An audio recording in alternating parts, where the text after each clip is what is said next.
Hoje eu quero partilhar com você o texto de primeira carta de João, no capítulo 2, versos 1 e 2. Eu peço que você abra comigo, por gentileza.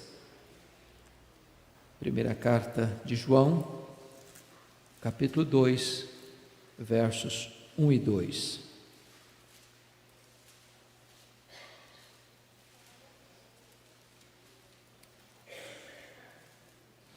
Está escrito: filhinhos meus, estas coisas vos escrevo para que não pequeis.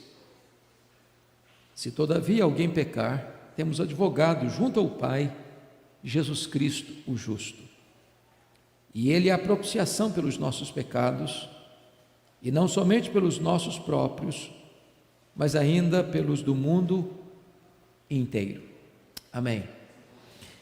Esta carta foi escrita já no final do primeiro século, e João escreve esta carta com um propósito bem específico, que foi assegurar aos crentes que passavam por turbulências enormes na vida, por perseguições crudelíssimas, acerca da nossa absoluta e inabalável segurança em Cristo Jesus. Ele chega a dizer isso com toda a clareza no capítulo 5, versículo 13, quando diz: essas coisas vos escrevi, a fim de saberdes que tendes a vida eterna, a vós outros que credes em o nome do Filho de Deus. Se você creu no Senhor Jesus, você pode ter segurança, certeza da vida eterna. E essa segurança não está em você, está nele. E a convicção dessa certeza está porque ele prometeu e ele é fiel para cumprir. Agora João, nesse texto lido, escreve para os irmãos na fé com muita doçura, como era peculiar do apóstolo, chamando-os de filhinhos, filhinhos meus. E ele diz assim: estas coisas vos escrevo para que não pequeis. Nós não temos licença para pecar, nós não temos permissão para pecar. A ordem de Deus para nós é não pecar. Mas talvez algum crente possa se afligir, dizendo: meu Deus, eu pequei, e agora? E agora? E quem de nós não passa por essa experiência? Quem de nós, embora salvos, seguros, não sofre a desdita, a tristeza, a dor de pecar ainda? De cometer um deslize, de falar o que não devia ter falado, de fazer o que não devia ter feito, de não fazer o que deveria ter feito, de cogitar no coração coisas más. Então, como o propósito desta carta é dar àqueles crentes segurança de que eles estavam salvos, seguros, João prossegue e diz: se todavia alguém pecar, temos advogado junto ao Pai, Jesus Cristo, o justo.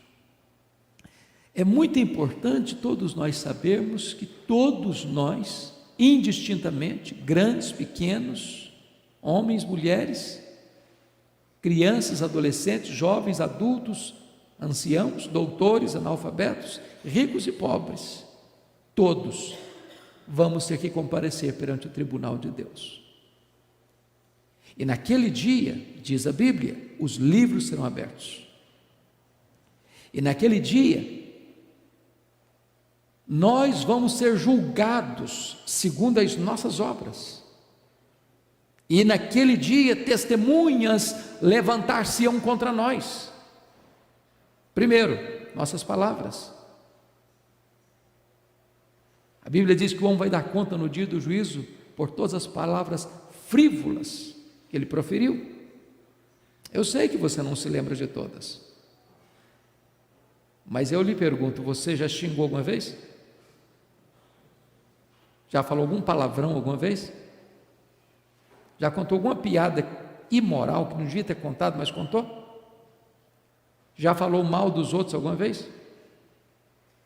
Então, por esse filtro, ninguém escapa. Nós vamos ser julgados segundo as nossas obras. o que nós fizemos, o pai, a mãe, o marido, a mulher, o filho, a filha, o amigo, a amiga, o pastor, a igreja. A lei não viu. Fechamos a porta para ninguém ver, mas Deus estava lá. Vamos dar conta no dia do juízo. Mas naquele dia também nós vamos dar conta daquilo que não fizemos. Muitas vezes nós não nos apercebemos a gravidade que é o pecado da omissão. E Jesus reserva uma passagem das Escrituras sobre a cena do juízo final, e todos os pecados descritos naquela cena estão diretamente ligados a pecados de omissão. Está lá em Mateus 25, 31 a 46, quando o Senhor vier na sua glória, na sua majestade, se assentará no seu trono para julgar as nações, separando umas das outras, umas à direita, outras à esquerda, e vai se dirigir aos que estiverem à sua esquerda, dizendo: apartai-vos de mim, malditos, para o fogo eterno, preparado para o diabo e seus anjos. Talvez você pergunte: mas o que essas pessoas fizeram? Nada, absolutamente nada, só deixaram de fazer, pecado de omissão. Mas diz a Bíblia que nós vamos ter que comparecer perante o tribunal de Deus e vamos ser julgados pelos segredos do nosso coração, pelos nossos pensamentos secretos, pelos nossos desejos íntimos, por aquilo que nenhum tribunal da terra tem competência de ver, de legislar ou de julgar. Obviamente que por esses filtros de Deus ninguém escapa. Ninguém escapa. Até porque, para passar no filtro da lei, tem que ser perfeito. É por isso que outro livro será aberto, o livro da vida.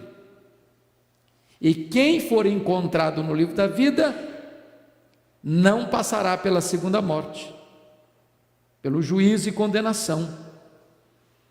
E então, é mister, claro, todos nós temos a necessidade, nesse tribunal, termos um advogado. E João está nos dizendo que nós temos esse advogado. E ele não é um advogado qualquer, ele é o advogado, o justo. E eu queria então aqui, nesta noite, de forma objetiva, trazer à sua memória esclarecida 3 verdades sobre este advogado. Primeiro, ele é o advogado incomparável quanto ao seu caráter. Veja comigo o verso 1: se todavia alguém pecar, temos advogado junto ao Pai, Jesus Cristo, o justo. Ele é homem, Jesus, ele é divino, ele é o Cristo Messias, mas ele tem um caráter justo. Isso significa que Jesus não é apenas o nosso advogado, ele é o nosso exemplo. Convenhamos, hoje é possível você encontrar um grande advogado de projeção, de proeminência, um expoente na sua área jurídica, que tenha conhecimento e grande desenvoltura no seu trabalho, mas a vida desse advogado está completamente divorciada daquilo que ele exerce. A vida está desacertada, a vida está entregue a pecados, a vícios, a iniquidades, mas na desenvoltura do seu trabalho ele é excelente. Nós não encontramos isso em Cristo. Ele é o justo, não houve pecado nele, ele é luz, ele é a verdade, ele nunca pecou, ninguém jamais pôde acusá-lo de pecado. A vida dele é o avalista do seu trabalho. Mas vejam mais, no tribunal de Deus, irmãos, só um advogado justo poderia nos valer. Porque veja bem, no tribunal dos homens, a lei é torcida, as testemunhas são compradas, as sentenças podem ser vendidas a peso de ouro. Mas Jesus, o nosso advogado, nunca usou de subterfúgios para conseguir inocentar os seus clientes. Jesus nunca usou das filigranas da lei para oferir vantagens. Aliás, o diabo ofereceu-lhe um reino. Aliás, as multidões quiseram proclamá-lo rei. Aliás, a Bíblia diz que ele veio não para abrogar a lei, não para encontrar brechas na lei, ele veio para cumprir a lei de forma plena, cabal. Na verdade, ele nunca cometeu injustiça, ele nunca acusou a lei de injusta. É por isso que a Bíblia diz que a lei é boa, é santa, é justa, é espiritual. As pessoas acusaram Jesus, mas sem lograr êxito na acusação, chamaram-no de beberrão, chamaram-no de violador do sábado, chamaram-no até de endemoniado. Quando o Sinédrio foi condená-lo, precisou contratar testemunhas falsas, mas ninguém pôde jamais provar nada contra ele. Por isso Jesus Cristo pode ser o seu, o meu, o nosso advogado. Ele é o advogado, o justo, o justo. Ele nunca pecou. Ele é o nosso advogado.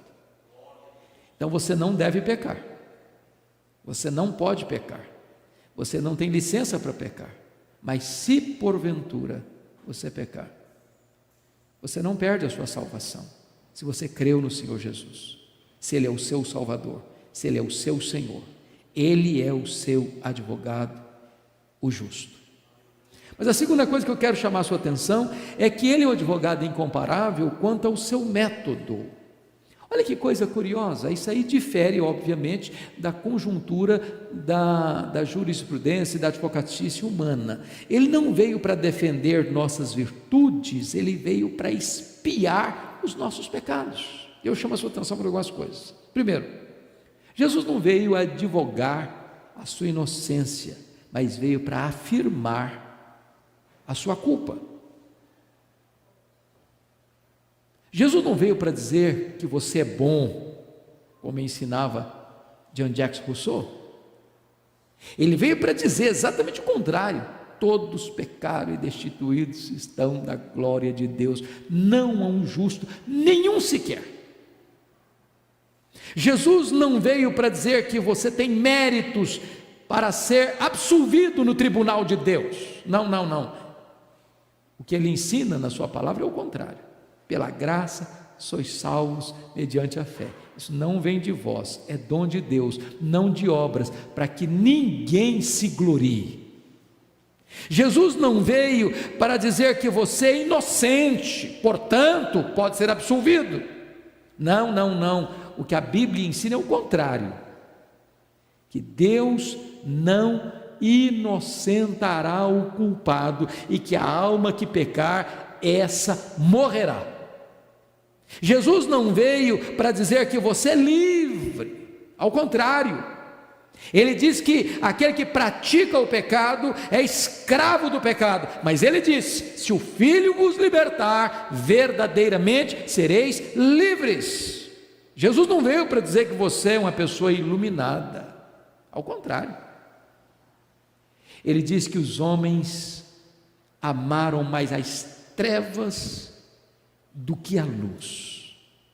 Então, Jesus veio para uma coisa, ele não veio para dizer que se você for sincero na sua expressão religiosa, está tudo bem com você.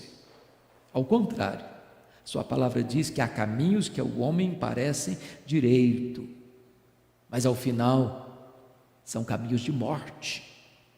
Jesus veio para mostrar que você e eu somos pecadores. Por isso ele diz: eu não vim chamar justos, mas pecadores. Os sãos não precisam de médico, sim os doentes. O que Jesus quis dizer com isso? Aquele que acha que é bom, aquele que acha que é justo, aquele que acha que não tem pecado, aquele que acha que está são e não precisa de médico, aquele que se julga bom e justo aos olhos de Deus, esses jamais se renderão a Cristo. Esses querem a salvação pelo mérito, esses querem a salvação pelas obras, esses querem a salvação apenas pela construção que elas mesmas realizam para construir um caminho do céu, da terra ao céu. Para esse Jesus não veio. Ele veio para quem? Para aqueles que reconhecem que são pecadores, que estão desesperadamente perdidos, que estão nas trevas, que são escravos do pecado, mas que Ele, Jesus, liberta, que Ele, Jesus, perdoa, que Ele, Jesus, salva, que Ele, Jesus, redime. Para esses Jesus estende a mão e diz: é para você que eu vim, é por você que eu morri, e para você eu sou o Salvador e Senhor. Ele é o nosso advogado, o justo. Segundo lugar, Jesus não veio para falar por você, mas para morrer por você. Eu distingo aqui de todo advogado, porque a palavra advogado é a mesma palavra, é a palavra grega parácletos, chamado para estar do lado. Essa é a finalidade de um advogado, estar do lado do seu cliente. Mas Jesus não veio para estar do seu lado, Jesus veio para estar no seu lugar, como seu substituto, como seu redentor. É por isso que o texto nos informa no verso 2 que Ele é a propiciação pelos nossos pecados.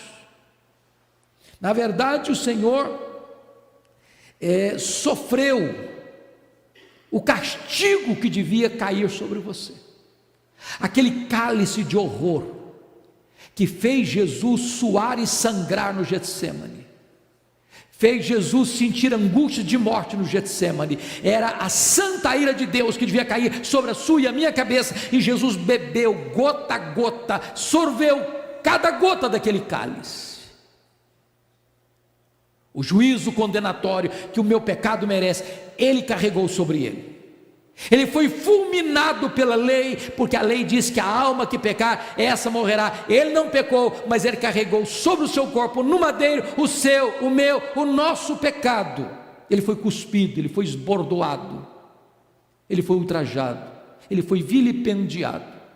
Mas diz a Bíblia que foi o Pai que agradou moê-lo, por causa do seu, do meu, do nosso pecado. Então preste bem atenção nisso. Ele pode ser o seu advogado, porque a culpa que você tem, Ele carregou sobre si. A condenação que você merece, Ele sofreu em seu corpo. A morte que você deveria receber, Ele morreu por você.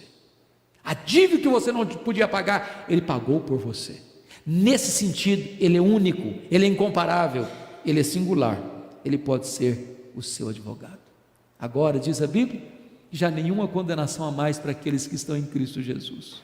E Paulo pergunta assim: quem tentará acusação contra os eleitos de Deus? É Deus quem justifica. Quem os condenará? É Cristo Jesus quem morreu, ou antes quem ressuscitou, o qual está à destra de Deus e também intercede por nós.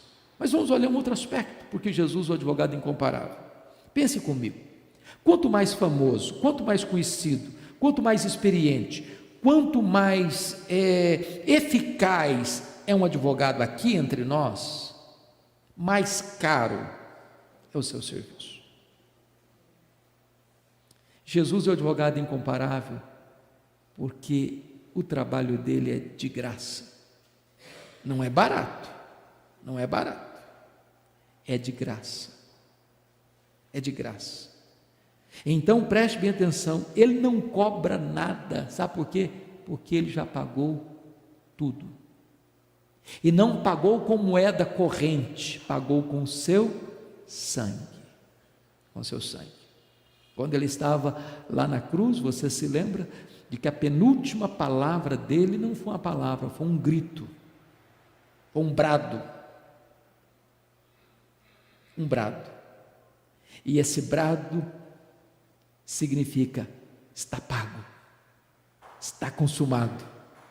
Aquele que crê em mim não deve mais nada. Ali o véu se rasgou de alto a baixo, ali acabou o sacerdócio judaico, ali Deus nos constitui a todos sacerdotes, ali o acesso ao trono da graça foi aberto, Ali a nossa dívida foi quitada completamente. Ali o perdão pleno chegou até nós. Ali a redenção absoluta sorriu para nós. Jesus Cristo é este advogado. E diz a Bíblia que esta cena acontece não com horror, porque diz Hebreus que ele não levou em conta a vergonha, a ignomínia da cruz, pela alegria que lhe estava proposta, a alegria de conquistar o seu coração pelo seu amor. Isso é graça imerecida. Eu nunca me esqueço, pastor Roster, eu era seminarista em Campinas, quando houve uma grande concentração evangelística no Parque do Taquaral, e o então Nilson Fanini, pastor na época muito conhecido no Brasil, foi pregar naquela conferência. E ele pregou naquela ocasião em Efésios 2:8, pela graça sois salvos. E ele disse: vocês precisam entender o que é graça. E ele contou uma história. E histórias têm a capacidade de clarear uma verdade, de trazer fixação na nossa memória desta verdade. Então ele disse para nós: você quer saber o que é graça? Aí contou. Um professor de escola bíblica dominical recebeu meninos muito carentes, de uma sociedade, de um bairro muito carente, meninos que viviam em situação de risco, de violência. E então percebeu aquele professor que aquele menino vinha para a sala, escola bíblica dominical, com os pés descalços, com roupas puídas. E esse homem, movido de compaixão, resolveu ir a uma loja, comprar roupas, comprar calçado, comprar brinquedos. E então subiu um morro, a sua casebre ficou lá no alto do morro. E aquele menino, sem saber para quem eram aqueles presentes, querendo apanhar aqueles presentes, saquear aqueles presentes, pega uma pedra, jogou no homem, feriu a cabeça do homem, ele caiu desmaiado, e ele catou os presentes e levou para casa. Quando o homem voltou ao seu senso, foi no hospital, fez curativos, melhorou, foi numa loja, comprou novas roupas, novos calçados, novos brinquedos, fez o mesmo caminho. Quando chegou na casa do menino, bateu a porta, o pai veio assim muito constrangido a atender, e o professor disse: eu vim trazer esses presentes para o seu filho. E o pai, movido de um senso de justiça, disse para o professor: foi meu filho que jogou aquela pedra no senhor. O meu filho não merece esses presentes. E o professor respondeu: é verdade, o seu filho não merece, mas o seu filho precisa. Isso é graça. Eu não mereço, mas eu preciso. Foi o que Jesus Cristo fez por nós. Nós não merecemos, mas nós precisamos. Mas um outro aspecto de Jesus, o advogado incomparável, quanto à sua exigência, ele exige entrega total da causa a ele. Pense comigo agora no plano humano. Quando alguém tem uma causa muito grande, via de regra, não contrata um advogado, ele contrata uma banca de advogados.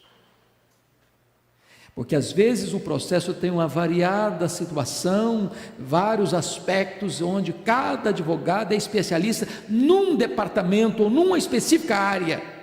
Mas notem Jesus, ele requer que você reconheça que ele é o titular absoluto da ação, ou então ele pede subestabelecimento. Ele não aceita você tê-lo como advogado e buscar um outro advogado auxiliar. Em outras palavras, não é Jesus mais as suas obras, não é Jesus mais a sua igreja, não é Jesus mais o seu sacrifício, não é Jesus mais Maria, não é Jesus mais o Papa, não é Jesus mais Pedro, não é Jesus mais o apóstolo, não é Jesus mais o milagre, é só Jesus. Ou ele é o titular absoluto da ação, ou ele não é seu advogado. Ou você confia específica, exclusiva e totalmente nele, ou então ele não é o seu advogado. Não há nenhum outro nome dado entre os homens pelo qual importa que sejamos salvos. Mas há uma terceira e última verdade que eu gostaria de enfatizar. Primeiro, quanto ao seu caráter. Segundo, quanto ao seu método. Agora, terceiro, quanto à sua eficácia. Ele nunca perdeu uma causa. Nunca alguém foi a Jesus necessitado, carente, quebrantado, arrependido, que fosse despedido. Aquele que vem a mim, de maneira nenhuma eu o lançarei fora. Então quero destacar aqui algumas coisas. Veja você que para Jesus não há pecado que ele não perdoe. Imagine alguém muito desesperado. Pense comigo, irmãos, quantas pessoas que ao cometerem um deslize, um pecado, uma queda moral, se desespera a ponto de tirar sua própria vida. Isso tem acontecido hoje? Muito, muito. Tem perdão? Tem saída? Pois Jesus é o advogado justo. Ele nunca perdeu uma causa. Nunca alguém chegou para ele quebrantado e arrependido que disse: para o seu caso não tem jeito. O único pecado que não tem perdão é a blasfêmia contra o Espírito Santo. E a blasfêmia contra o Espírito Santo é alguém atribuir ao diabo, conscientemente, deliberadamente, aquilo que é obra de Deus. Mas por pior que seja um pecado, onde há coração quebrantado, aí ele está. Aí ele estende a mão. Aí ele restaura. Aí ele perdoa. Então veja você que não há pessoa indefensável para Jesus. Essa causa é indefensável. Não, para esse aqui não tem jeito, para aquele ali não tem recuperação, esse aqui está drogado, não tem jeito, aquele ali está bêbado, não tem jeito, aquele ali é um adulto, não tem jeito, aquele ali é um efeminado, não tem jeito, aquele ali é um ladrão, não tem jeito, aquele ali é um corrupto, não tem jeito. Tem jeito, tem jeito. E é por isso, irmãos, que nós cremos no poder do Evangelho. O Evangelho recicla lixo humano. Pega gente quebrada, machucada, ferida, que já está na sarjeta, e levanta e o faz assentar-se entre príncipes. Pega um criminoso assassino como Saulo de Tarso e faz ele um apóstolo. Louvado seja Deus. Pega um homem endemoniado como o gadareno e faz ele um missionário para as suas cidades. A esperança, irmãos. Nós pregamos o Evangelho vivo, do Deus vivo, para quem não tem vida irrecuperável, não tem pecado sem perdão, gente que está machucada, ferida, quebrada, desanimada com a vida, Jesus pega, transforma, liberta, salva e usa para o louvor da sua glória. Quer lhes dar um exemplo?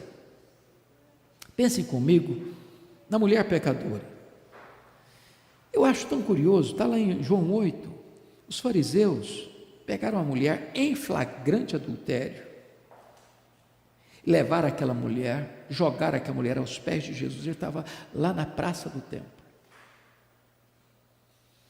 Algumas coisas me chamam muita atenção, porque eles chegam e perguntam assim para Jesus: a lei diz que tais pessoas devem ser apedrejadas, tu o que dizes? Primeiro, se a mulher foi apanhada em flagrante adultério, ela não estava adulterando sozinha. Tinha um homem com ela, claro. A lei dizia que o homem e a mulher eram apedrejados. Cadê o homem? Por que só a mulher? Segundo, aqueles homens fariseus não estavam interessados na mulher. A mulher era apenas uma coisa, um objeto descartável. Também eles não estavam interessados na lei. Também eles não estavam interessados na opinião de Jesus, de aprender com Jesus. Eles estavam usando uma pessoa para alcançar um propósito nefasto que era buscar uma ocasião para acusar Jesus. Eles não estavam nem interessados em condenar aquela mulher, eles estavam interessados em condenar Jesus. Aí notem comigo que essa mulher, primeiro, ela está condenada no tribunal da lei, a lei mandava apedreja mesmo. Aquela mulher estava condenada, em segundo lugar, no tribunal da opinião pública. Terceiro, aquela mulher estava condenada no tribunal da religião. Quarta, aquela mulher estava condenada no tribunal da consciência. Aí diz a Bíblia que Jesus, em face da pergunta, não responde. Eu acho tão lindo Jesus, porque quando alguém chegava com pergunta de algibeira para ele e fazia pergunta, ou ele não respondia, ou ele devolvia a pergunta e colocava a pessoa enrascada. A pessoa botava um laço para ele e a pessoa caía no próprio laço. Ele não respondeu. Começou a escrever no chão, talvez com o dedo, a poeira do chão do pátio do templo. A palavra lá não é grafê, é epigrafê, e alguns estudiosos dizem que epigrafê é como se fosse escrever a sentença, uma sentença contra alguém. Talvez Jesus escrevesse em letras bem garrafais os pecados daqueles acusadores, não sei, talvez.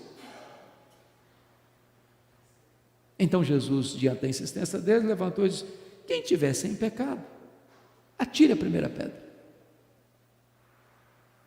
E aí, acusados pela consciência, foram saindo, o mais velho ao mais novo.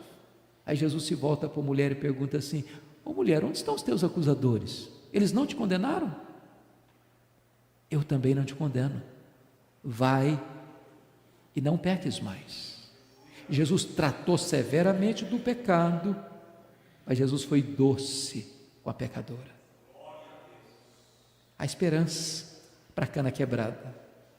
Ele não esmaga a cana quebrada, ele não apaga a torcida que fumega. Ele é capaz de pegar a pessoa mais moída pelas tragédias da vida, perdoar, restaurar e levantar. Eu fico olhando um homem como aquele leproso, está lá em Marcos 1, a partir do verso 40. Meus irmãos, Dr. Lucas, no seu registro, diz que o homem estava tomado de lepra. Lucas era médico e ele, ao descrever uma doença, ele era mais preciso. Se aquele homem estava tomado de lepra, pense comigo que aquele homem já devia estar todo defeituoso, as cartilagens já não existiam mais. Aquele homem era uma carcaça humana, era uma chaga viva, o corpo dele apodrecendo, a carne dele se derretendo. Aquele homem tinha suas vestes mal cheirosas. Aquele homem devia viver num leprosário, talvez furou o esquema de segurança do leprosário e saiu esgueirando-se pelas ruas. Consegue chegar bem próximo de Jesus. Diz a Bíblia que ele se prostrou e adorou e disse: se tu quiseres, tu podes purificar-me. Ele reconhece que Jesus é soberano e ele reconhece que a vontade dele deva ser feita. Jesus poderia ter curado aquele homem dizendo: vai, mostra-te ao sacerdote, como fez com os 10 leprosos. Jesus poderia apenas ter dado uma ordem: ser limpo, eu quero sim. Mas diz a Bíblia que Jesus, compadecido dele profundamente, o tocou. E o termo tocou lá é mais do que encostar, é abraçar. E por que Jesus fez isso? Talvez aquele homem há anos não sabia o que era alguém chegar perto dele, tocar, encostar nele.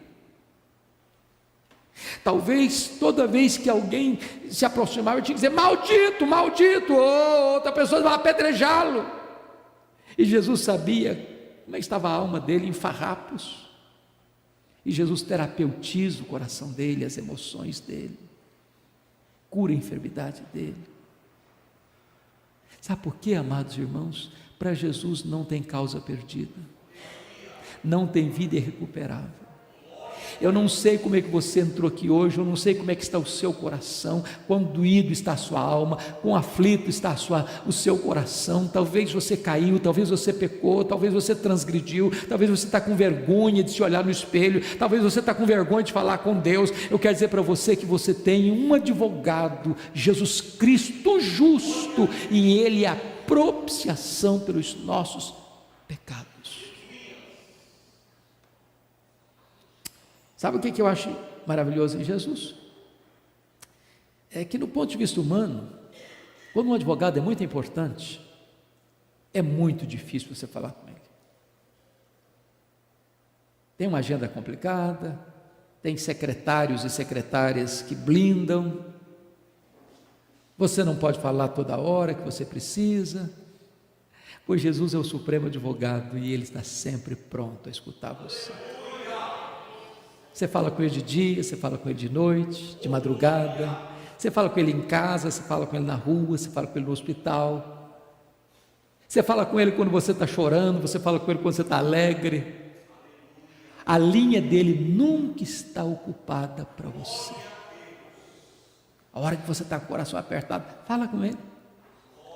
Ligação direta. Bendito seja Deus. Mas deixa eu dizer outra coisa para você. Jesus é o advogado supremo, diferente dos demais agora, pelo seguinte: um advogado, por mais importante que ele seja, ele só pode cuidar das coisas daqui, entre o berço e a sepultura. Que advogado pode defender uma causa eterna? Que advogado pode ajudar você em relação aos seus pecados, a sua consciência, a culpa, ao medo, ao desespero? Os advogados humanos têm limitações absolutas, intransponíveis. Jesus é o supremo advogado porque Ele não cuida apenas das suas causas do aqui e do agora, Ele cuida das causas eternas. Ele pode perdoar seus pecados, Ele pode dar a você a vida eterna, e só Ele pode. Ele é único, Ele é singular.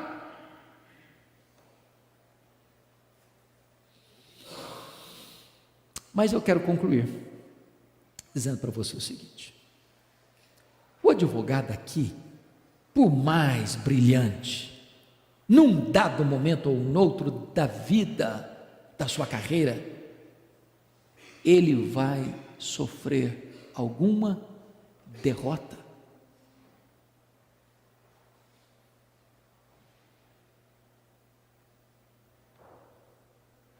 Mas Jesus não vai sofrer nenhuma.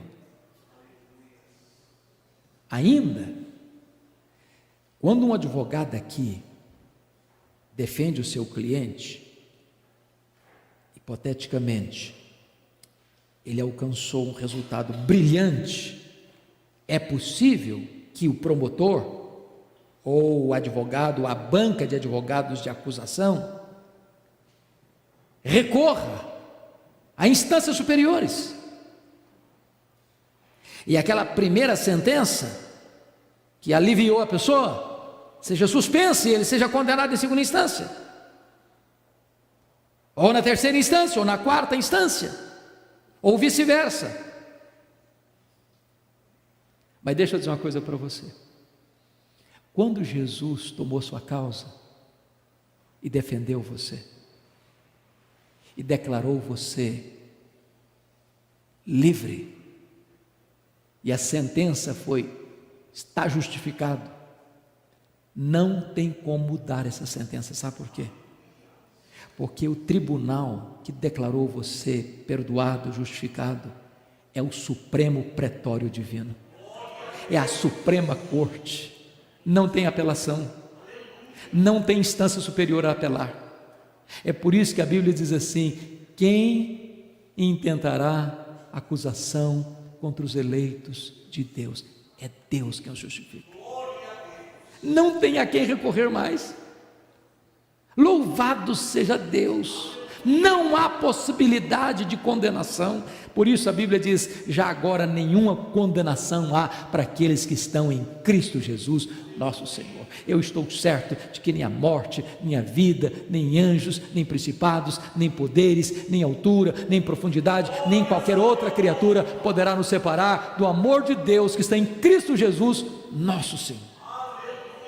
Mas eu concluo agora dizendo o seguinte para vocês: e se você, depois de ouvir a verdade de Deus, não quiser optar por ter Cristo como seu advogado? O que vai lhe acontecer? Então preciso lhe dizer que hoje Ele pode ser o seu advogado. Amanhã certamente Ele será o seu juiz. Deus não leva em conta os tempos da ignorância, mas notifica a todos que em toda parte se arrependam, porque já estabeleceu um dia, o dia do juízo, e já escalou o juiz, Jesus de Nazaré, aquele que venceu a morte. Ele será o seu juiz. E a sentença para todo aquele que o recusou como advogado é de condenação inexorável, inapelável. Portanto, hoje é o dia da sua oportunidade, hoje é o dia da sua salvação. Feche seus olhos, curva sua fronte. Eu quero orar com vocês. E enquanto você está orando, eu quero dizer para você que naquele dia não haverá revelia nesse processo, porque todos terão que comparecer perante o tribunal de Deus. Naquele dia não haverá réplica nem tréplica, haverá sim um silêncio sepulcral dos culpados. Mas talvez hoje você esteja aflito com seus pecados. E um dia Lutero teve um sonho, ele escreve sobre isso, e o diabo apareceu para ele, uma lista enorme de pecados que ele, Lutero, tinha cometido. E quando o diabo apresentou a lista para ele, e ele leu pecado por pecado, ele disse: é verdade, eu fiz tudo isso mesmo. Só tem uma coisa que não está nessa lista aí, é que o sangue de Jesus me purifica de todo pecado. Há esperança para você. Corra para os braços de Jesus. Corra para os braços de Jesus. Senhor, a tua palavra foi anunciada nesta noite, e ela é a tua palavra, a palavra viva, a palavra eterna, a palavra poderosa, a palavra eficaz, a palavra que, uma vez semeada, não volta para ti vazia. O que nós te pedimos nesta noite é que o teu Espírito opere em nós eficazmente. E se porventura há alguém aqui nesta noite que ainda não tinha confiado plenamente no Senhor Jesus Cristo como seu advogado, como seu redentor, que nesta noite esse coração se renda a ti e receba Cristo como seu Salvador e Senhor, para que tenha então o perdão de seus pecados e a vida eterna, e seja declarado por ti teu Filho. Bendito é o teu nome, Deus, porque a maioria de nós aqui, pela tua graça, já tem esta esperança e esta segurança. A nós outros, Deus, fortaleça-nos ainda mais a fé, para entendermos quão grande redenção nós temos em Cristo Jesus, e vivermos os dias da nossa vida com ações de graças, com gratidão por esta preciosa salvação. A Cristo nosso Salvador rendemos honra, glória e louvor, agora e eternamente. Amém.